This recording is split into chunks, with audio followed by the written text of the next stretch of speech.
মুরগি জবাই করার সময় মাথা আলাদা হয়ে গেলে সে মুরগি খাওয়া জায়েজ হবে কি? দরকারি প্রশ্ন। অনেক সময় বিশেষ করে মুরগি জবাই করতে গেলে গ্রামাঞ্চলে নিজের মুরগির জবাই করা হয়, বা দোকানদার অনেক সময় জবাই করার সময় এমন জন্য বলতে কল্লাটা আলাদা হয়ে যায়, হয় কি হয় না? তো মুরগি জবাই করতে গিয়ে যদি এরকম কল্লা আলাদা হয়ে যায়, পৃথক হয়ে যায়, পড়ে যায় একেবারে, তাহলে সেক্ষেত্রে সেই মুরগি খাওয়া যাবে, হালাল হবে। কারণ মুরগি বা যে কোনো পশু জবেটা হালাল হওয়ার জন্য তার রগগুলো ঠিকঠাক মতো কাটা যাওয়া হলো শর্ত। রগগুলো 4টা রগের ভিতরে 3টা রগ কাটা গেছে, বাস বিসমিল্লাহ বলে জবাই করছেন, মুসলমান জবাই করছে, এটুকু যথেষ্ট মুরগি হালাল হওয়ার জন্য। সেটুকু তো হয়েছে, বিসমিল্লাহ আল্লাহু আকবার বলে বলছে, আবার রগও কাটা গেছে, মুরগি খাওয়া হালাল। কিন্তু কল্লা যে পৃথক হয়ে গেছে, এটা ইচ্ছাকৃত এরকম করা অবশ্যই অনুচিত। কারণ শুধুমাত্র রগ কাটতে বলা হয়েছে, আপনার কল্লা আলাদা করতে বলা হয়নি। তাছাড়া কল্লা আলাদা যদি ভুলে হয়ে যায়, যে আমি করতে চাই নাই, কিন্তু সন্দেহের কারণে যে রগ সব কাটা গেল কিনা, হঠাৎ দেখি কল্লা কাটা গেছে, তাহলে অসুবিধা নেই, মুরগি খাওয়া যাবে। কিন্তু ইচ্ছাকৃত এরকম করা অনুচিত। বিশেষ করে আমরা জানি যে হিন্দুরা অনেকে পাঠা বলি দেয়, একভাবে কল্লা আলাদা করে তারপরে খায়। অতএব তাদের সাথে যেন সাদৃশ্য না হয় মুসলমান, সেজন্য আপনার বিশেষভাবে যত্নশীল হবে। যদি সেরকম কিছু করতে চায়, ওদের অনুসরণ করতে চায়, তাহলে এটা গুনাহ হবে। বাট এমনি বেশিরভাগ যেটা হয় সেটা হলো ভুলেই হয়, ভুলেই সাধারণত আলাদা হয়ে যায়। এর কারণে মুরগি খাওয়া হারাম হবে না, মুরগি খাওয়া যাবে। এরপরে প্রশ্ন হলো, টয়লেট করার পর অবশ্যই কি ঢিলা কুলুক ব্যবহার করতে হবে? টয়লেট করার পর পানি ব্যবহার করবেন, আর পানি ব্যবহার করার আগে ঢিলা কুলুক টিস্যু এরকম কোনো কিছু দিয়ে পরিষ্কার করে নেবেন। এই দুইটাই যদি ব্যবহার করেন সেটা সবচেয়ে উত্তম। কোরআনে কারিমে আল্লাহ বলেছেন, ইন্নাল্লাহা ইউহিব্বুত তাওয়াবিন ওয়া ইউহিব্বুল মুতাতাহহিরিন। আল্লাহ তাআলা তওবাকারীদেরকে পছন্দ করেন, ভালোবাসেন, আর উত্তম রূপে পবিত্রতা অর্জনকারীদেরকে ভালোবাসেন।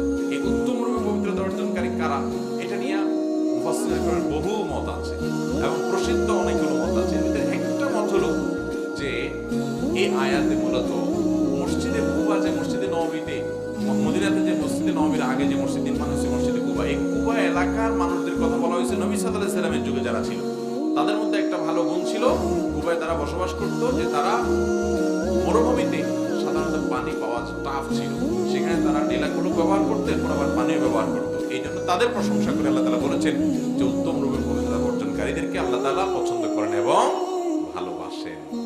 অতএব ঢিলা কুলুক বা টিস্যু ইত্যাদি ব্যবহার, এরপরে পানির ব্যবহার, দুইটা করতে পারলে অধিকতর উত্তম। কমপক্ষে পানি ব্যবহার করবেন।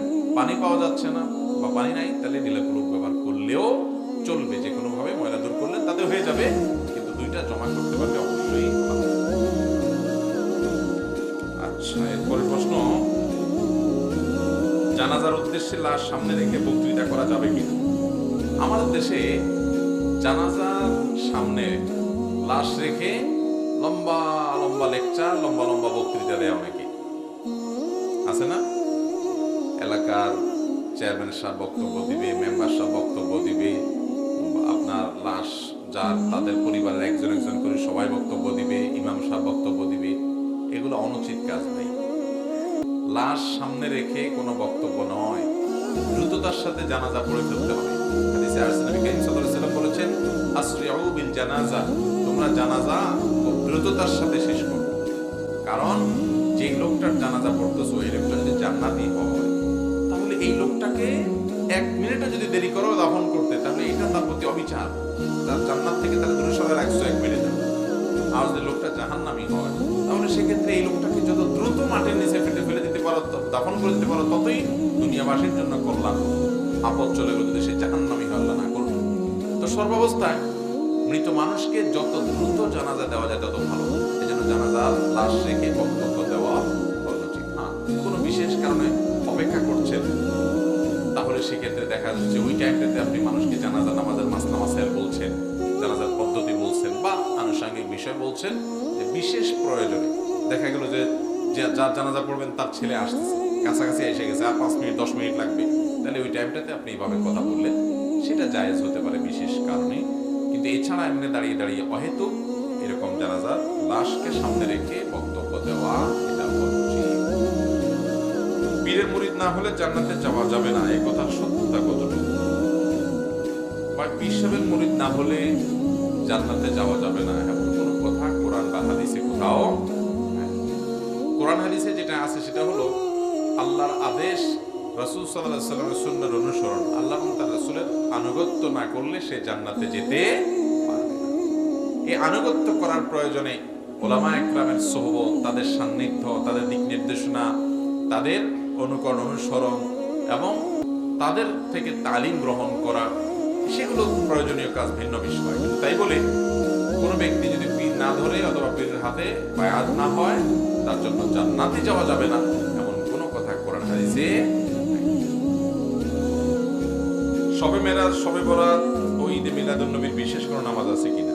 ভাই, ঈদে মিলাদুন নবী তো ইসলামে নাই, নামাজ হবে কোত্থেকে? নবী করিম সাল্লাল্লাহু আলাইহি সাল্লামের জন্ম হয়েছে এটা সত্য, কিন্তু এই জন্ম উপলক্ষে কোনো ঈদ বা কোনো উৎসবের নির্দেশ কোরআন বা হাদিস কোথাও আমাদেরকে দেওয়া।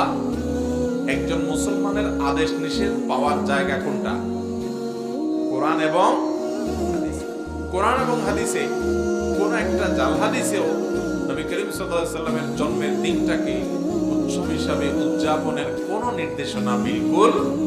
আরে ভাই, জন্ম দিবস উদযাপন এটা তো পেগানদের কাজ। অগ্নি পূজক, প্রকৃতি পূজারী আছে অনেকে, তাদের কাজ। এক সময় খ্রিস্টানরা পর্যন্ত জন্ম দিবস পালন করতো না, পরবর্তীতে খ্রিস্টানরা ধরছে শুরু করা। ঈসা আলাইহিস সালামের জন্ম দিবস, ক্রিসমাস ডে তারা পালন করে।